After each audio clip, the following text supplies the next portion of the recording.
Shalom, shalom from Jerusalem. This is day 161 in this war against the terrorist group Hamas.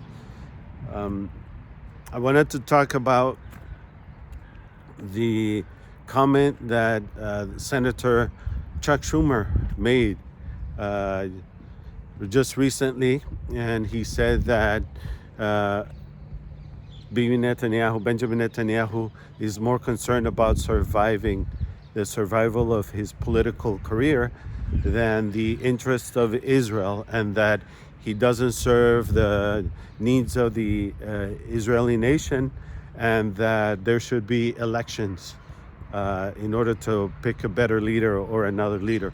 These are my words, but you can look it up. And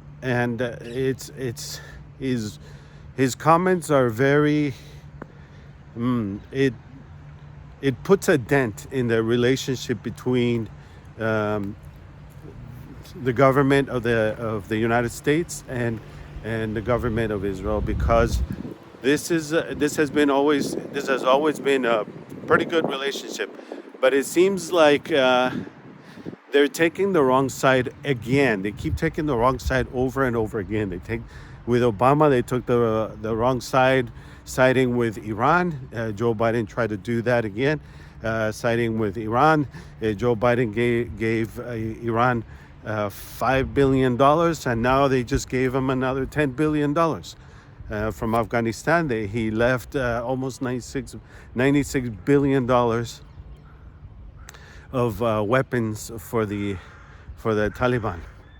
Anyway, so I don't understand why the United States doesn't back up Israel in this war. We are fighting a war against the terrorist group Hamas, which has pledged to destroy the nation of Israel, the Jews, from the river to the sea.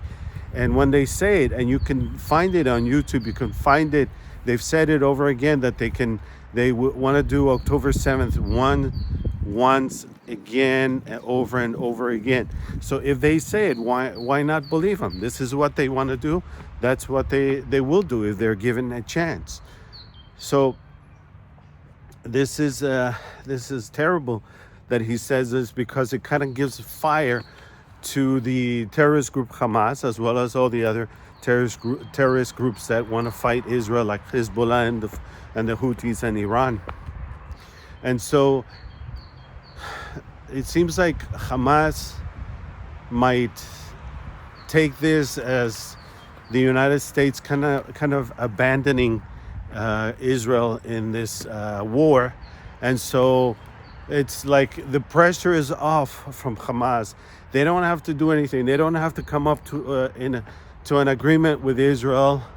They can just wait it off and wait for the United States to completely abandon Israel, which is terrible. The pressure seems to be more in Israel on the ceasefire, and the pressure should be instead on Hamas to release the hostages. I remind you that these hostages are just little kids, little babies, and older men, older women, and young girls. They're innocent people, and they were just taken from their little towns and this music festival, and they're innocent. They weren't killing anybody. And the terrorist group Hamas wants the exchange of this 136 hostages for the exchange of, like, I don't know how many, like 5,000 terrorists in the prisons of Israel who have blood in their hands. So it's not a good exchange. Gilad Shalit a few years ago was exchanged for 1,000 terrorists, and out of those 1,000, Yahya Sinwar, one of the leaders that organized this massacre of October 7th, came out of that exchange. So it's important that you understand that the majority of the people here in Israel back Netanyahu. He has once and again has many times he has stated that he will not finish this war until the terrorist group Hamas has been eliminated and the hostages are back in the with their families.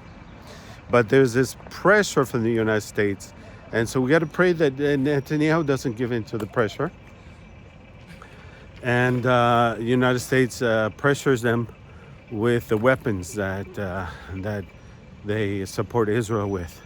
So right now they're saying that they will back up Israel, but only not a fully mission, not a fully ground mission in Rafah.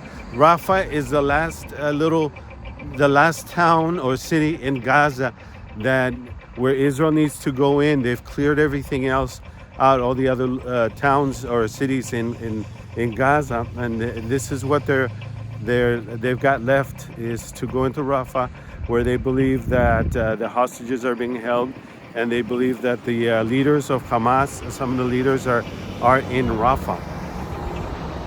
So it just seems like the world has gotten used to Israel receiving rockets. So now they're pressuring Israel to finish this war and give up and basically say, you've been defeated. And Israel's not going to do that. Israel has ended their, they haven't met their goal in all the previous wars that we've had here against Hamas in 2015, 2012, 2015, 2016, 2021. And every time they're pressured by the United States and the international communities to finish the war so they don't eliminate terrorist group Hamas. So if we don't eliminate the terrorist group Hamas, we're going to have a war in a year, 2 years, 3 years, whatever. But anyway, so I just pray, and I ask you guys to keep praying for this situation, that